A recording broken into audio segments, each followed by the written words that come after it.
Hey, Foodie fam, it's Matt and Mike back with another semi-official food review, a full 3 minutes after we finished the last one. Part 2. Part 2 of the last video.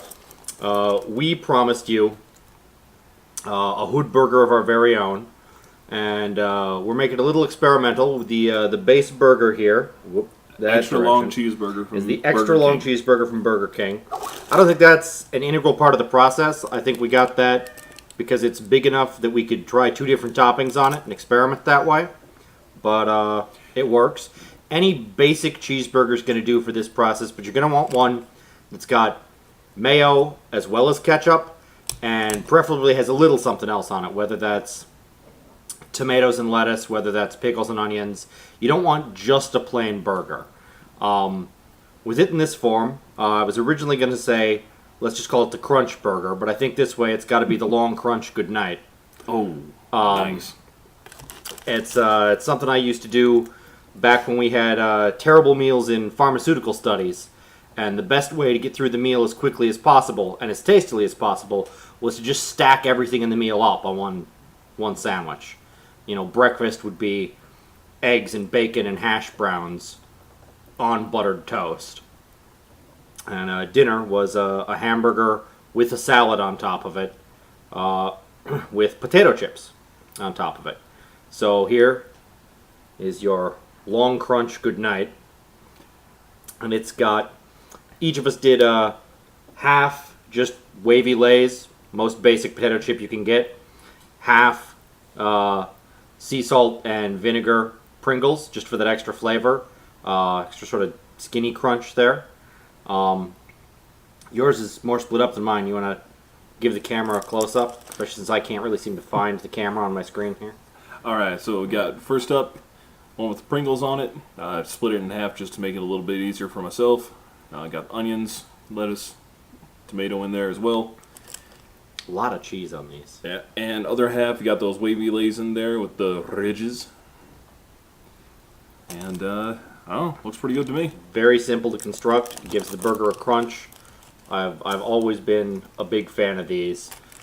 Dame, if you're watching, I promise the crunchy water is not a necessity. You just need something other than just a plain burger on here.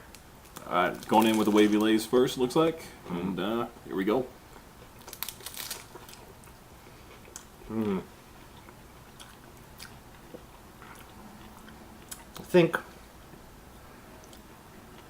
really the rest of the burger is almost too soft with the Burger King burger here. It's got the really soft patty, it's got an incredibly soft bun, and the cheese is thick enough to have its own texture, and that's soft too. So, I don't know, it's almost like, you know, biting down on this sandwich is a trap.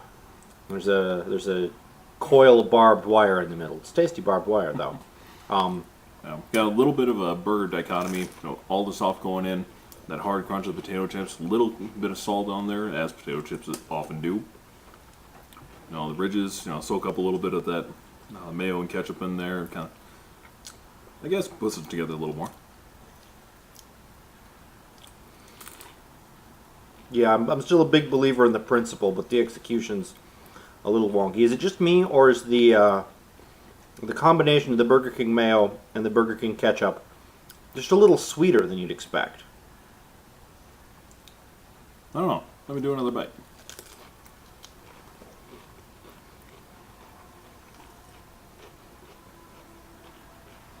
Yeah, I see where you're coming from. A little bit sweeter. Yeah. More natural ketchup. Maybe. That we're seeing. It might be better to do this with a Wendy's burger as the base. That's not a bad idea. Not quite as soft with the burger itself. They've got good cheese. You get the Junior Bacon Cheeseburger. They've got lettuce and tomato on it. They've got mayo on it. They've also, with some of their burgers, they've got those brioche buns. So stepping the bun game up a little. Definitely. Yeah, sesame seeds aren't doing anything extra on this one. Nice satisfying crunch, though. That's definitely a plus.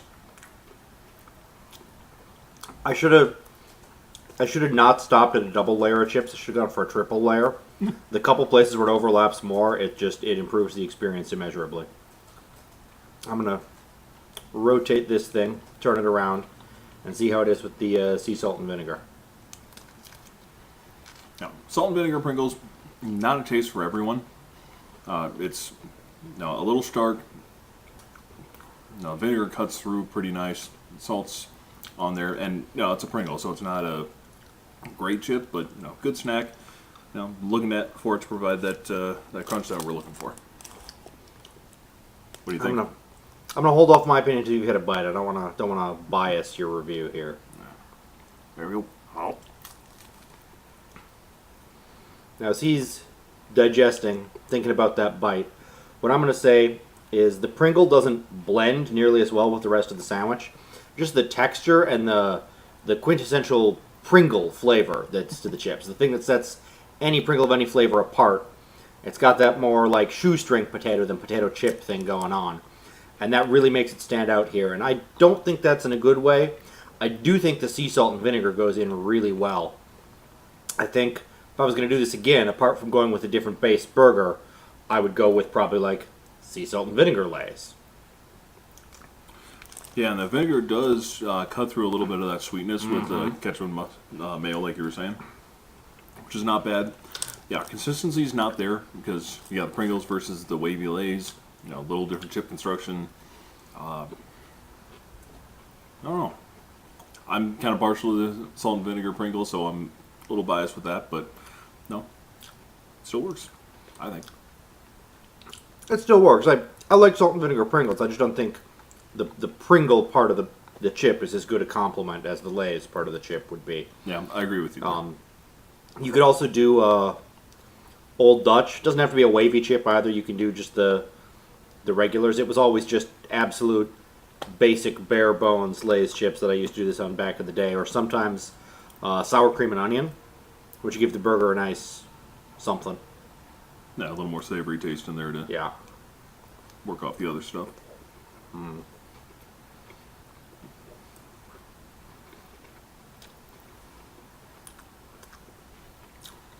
Of course, that burger didn't have actual onion.